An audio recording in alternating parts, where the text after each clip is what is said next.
think it was a 6-day shoot on the show. And usually 1 day was for the tunnel and 5 days were for the exteriors and all the happenings. We didn't have time to think ahead. Thank God Irwin did, because with about 3 shows at one time going, the man was a genius, and he hired good people around him. And we would come in and just be amazed at what we were going to be called upon to do the next week. I don't remember at that time of thinking of shows that I might particularly like to do, which I think if we'd gone in second and third year, all of us might have come up with some suggestions, and I'm sure Irwin would have listened to them. But when you're there from 7 in the morning until maybe 8, 9 at night, on any good day, 14-hour day was nothing. He didn't spend much time thinking about the next script, let alone what you personally would like to inject into it. And every script that came out was very interesting, because, I mean, when you're in Krakatoa one day, you're on the moon the next. And being an anthology series like that, where every week you had a whole different cast. Jimmy and I were out there. The tunnel was fairly consistent. They brought Sam Groom in at one time as one of the new tunnel technicians, and there weren't a great deal of changes inside the framework of the tunnel. But outside, Jimmy and I would run into an entirely new cast of people every week, and some fabulous performers.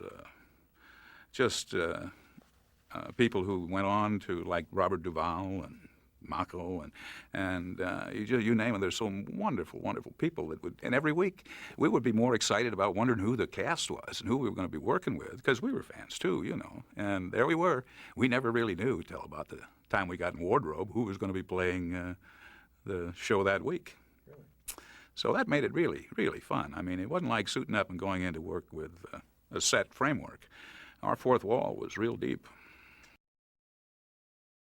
My brother was my stuntman. Started out, Paul Stater was my stuntman, and Paul was wonderful. He was good. But my brother looked so much like me, even if his voice was exactly like mine. If I'd have been sick one day, I think he could have been Doug Phillips. But he was an incredible stuntman, and he took most of those really hard lumps, although we would always have to come in and do that last 3 or 4 rolls. And, boy, I've come off some barrels real hard from time to time. I remember several times when I went home feeling like I was a professional wrestler, because there was a lot of action in the show, too, aside from just the entrance. The entrance was, some of the easiest things that we did, but we were always in the middle of a sword fight, a fist fight, or something going on. I got hit in the head with a bench one day in some fight scene, and they had to send me off to the hospital and sew up my head, but I was back there in an hour on that set shooting, and it was just like nothing ever happened. We just keep on going. We weren't action-adventure guys. We were scientists, and we were hurled into this scenario on a scientific basis. So we get out there, and we're not looking for a fist fight. We're not looking to, change mankind. We were scientifically looking at this thing, and then all of a sudden, here we are, Arnold Schwarzenegger's predecessor. So, I mean, I'm a doctor. I hate to hit you, but I'm going to do it anyway. I think if we had been able to go on, it would have been a situation where we would have been able to control our destiny a little more. I think we would have been able to interact with the tunnel. We would have been able to come back and go out maybe on select assignments that we wanted to, or a little more direction. That would have been beneficial to the dialogue, because we wouldn't have been going into a situation each week, as you say, trying to explain our unrealistic existence in the middle of a bunch of toga-robed people there and in a Norfolk jacket. Oh, boy. So it would have been a little different and a little easier for the writers. I mean, it's hard for a writer to reach back and pick up on a redundant element of surprise every week, or maybe 10 times within the segment itself. There would be the incredulity of our even being there. So I think that would have changed, but you're right. It was difficult for us as well, because there was a great deal of repetition out there that we had to deal with and make realistic. Well, there was a lot of production in our show. I mean, we were at a major studio, 20th Century Fox.